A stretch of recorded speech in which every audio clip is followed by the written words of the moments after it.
All right, guys, we're going to do a probability review today. Review sections that we did right before fall break. To remind you, this is a lot of slides. I'm going to go pretty quick because you've seen every bit of this before. This would be a great video, though, to watch right before your test on Friday again because it had everything in it. So I'm going to go through the slides really quickly, so be ready and just stop it as you need to. Take great notes. We started off with compound events. Compound events are two or more simple events happening, two things happening. Notation we saw first was or, probably the A or B happening. Remember, when you see or, we automatically think we're going to add every time. Basically means probably in a single try, event A occurs or event B occurs, or they both occur. So either one. So you'd always add when you see or. General rule. I'm mainly with the red part here. You know that when you see A or B, that we're going to add, but find that total in such a way that no outcome is counted more than once. You have to count in a way where you don't count the same thing twice. Don't double count.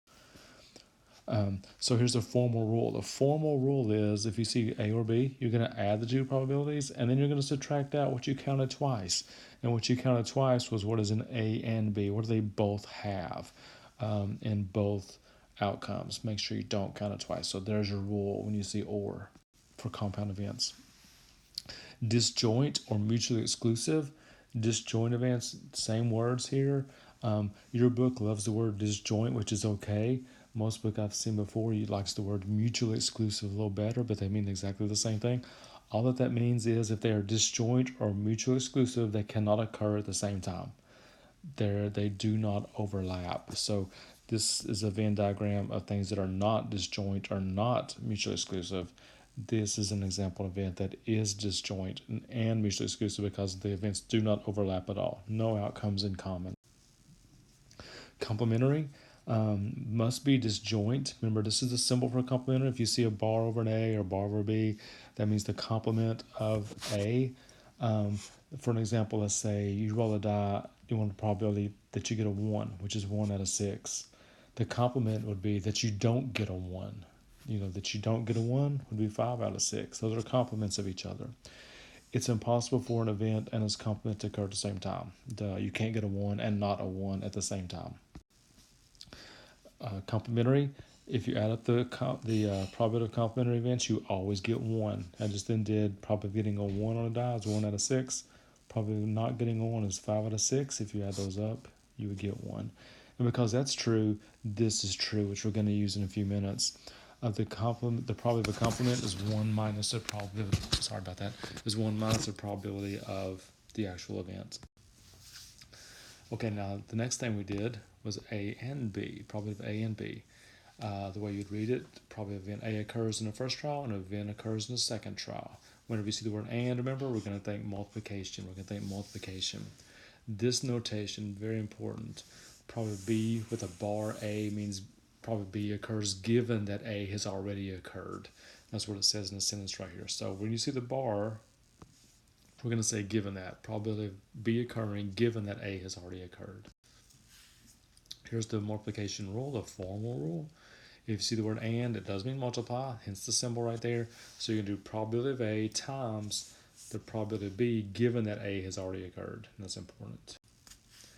When applying the rule, always consider events are independent or dependent. Remember, independent means they have no effect. One has no effect on the outcome or the probability of another. Dependent means it does have an effect or on the probability of the second. And here's the official definitions. Two events A and B are independent if the occurrence of one does not affect the probability of the other. If A and B are not independent, they're dependent, which means they do have an effect on the probability of the other. Okay, sometimes you're going to treat dependent as independent if the sample size, if we have a small sample and from a really, really humongous population, what will happen if we try to treat them as dependent is the numbers get so big and it becomes so tedious to work it out that we're just going to go ahead and treat them as independent. And the probabilities aren't usually going to be that much different anyway, but the calculator here, that's a good word for it. The calculators are so cumbersome that it's very hard to do. It's so rare that you select the same item twice in a row. If you did treat it this way, because the population is so big that it's safe to do it this way. Now the rule we're going to use is the rule we use all the time, it seems like, and that's the 5% rule. If the sample size is less than 5% of the population, we're going to act like it's independent, even if we're going without replacement, which would technically be dependent. We're going to treat them as independent just for the sake of not having those cumbersome calculations and the fact that you probably wouldn't choose the same thing twice anyway. Okay, quick example of that. Suppose 50 drug tests are given from people who use drugs. You've seen this table a few times. If 2 out of 50 are randomly selected without replacement, find the probability that the first person tested positive and the second person tested negative. Now, we're taking 2 out of the 50, which is, without replacement. So, let's see.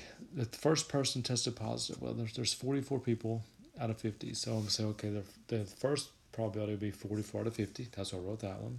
And it's an and, because and the second person tested negative. There's still 6 people up there who tested negative, but because I'm not putting the first person back in the hat to pick again, there's only 49 people left in there, so I'm going to do 44 out of 50 times 6 out of 49. Notice the denominator changed because that was dependent. The first outcome definitely affected the second. Okay, when 2 different people are randomly selected from those in your class, find the indicator probability by assuming birthdays occur on the same day of the week with equal frequencies, which means every day has the same chance of somebody being born.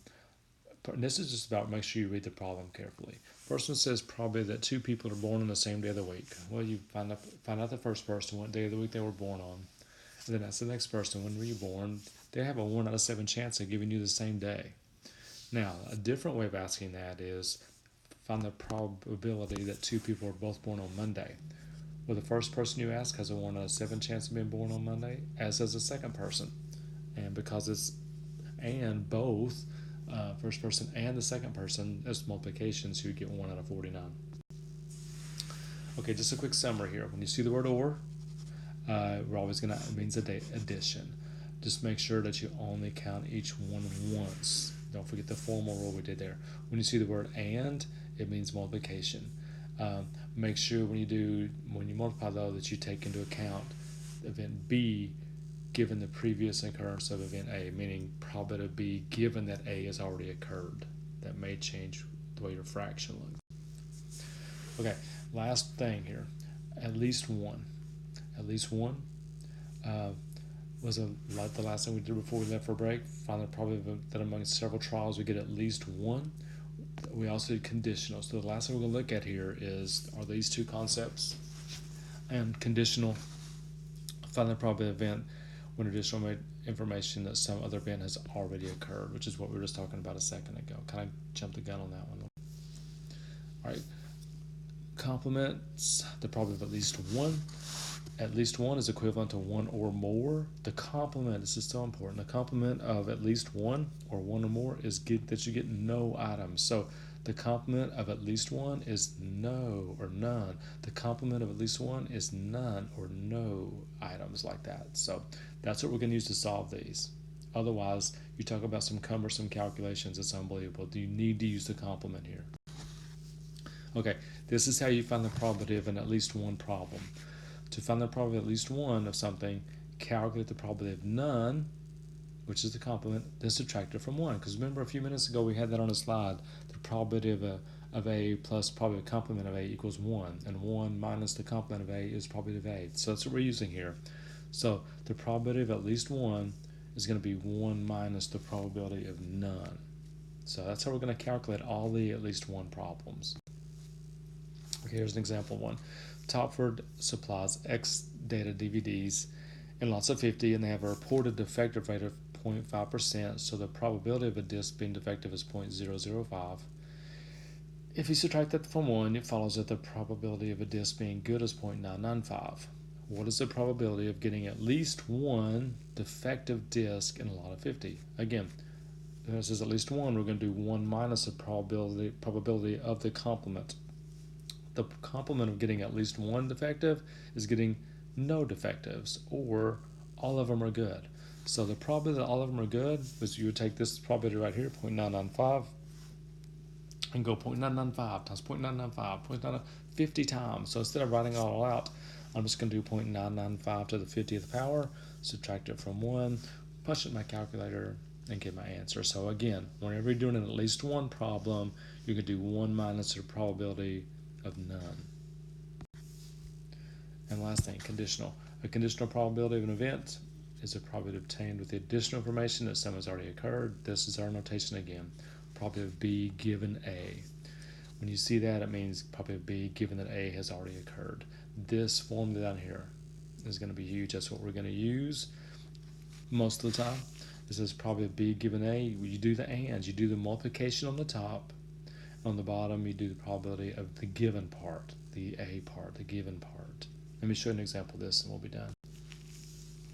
Refer to the table to find the probability that a subject actually uses drugs given that he or she had a positive test result. So I wrote that out in our probability language like this. Probability that uses drugs given that positive test results. So according to the formula, you would do this. You would do probability A and B, that they both have. So I'm looking for probably that they use drugs and have a positive test result. That's this right here. Those are the people that use drugs and have a positive test result. That goes on the top, on the numerator, 44 out of 100. Now, the denominator is this part, probability of the second part, of the given part, probability of positive test results.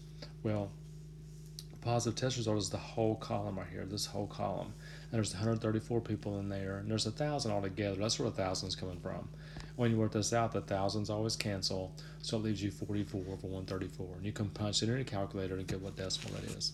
Okay, that's using the formula, which is always safe, and sometimes you're going to have to use that. There's also something called the intuitive way to do it, which is you just kind of use your intuition, do what it says. It says probability that someone uses drugs given that they had a positive test result. So because it says given they had a positive test result, really I'm just looking at that column right there, just a positive test result column. And what I'm looking for is that the probability that they use drugs. There are 44 in that column that use drugs. There are 134 in the column altogether. And if you notice, that's the exact same answer as we just got. So anytime you can use that rule, that's probably good to do, just an intuitive rule. But there may be times when you do have to use the formula, and you need to know that, the formula also. So again, this is a great video to go back and watch right before your test on Friday. It has a lot of good info in here. Hope you got some good notes. See you tomorrow.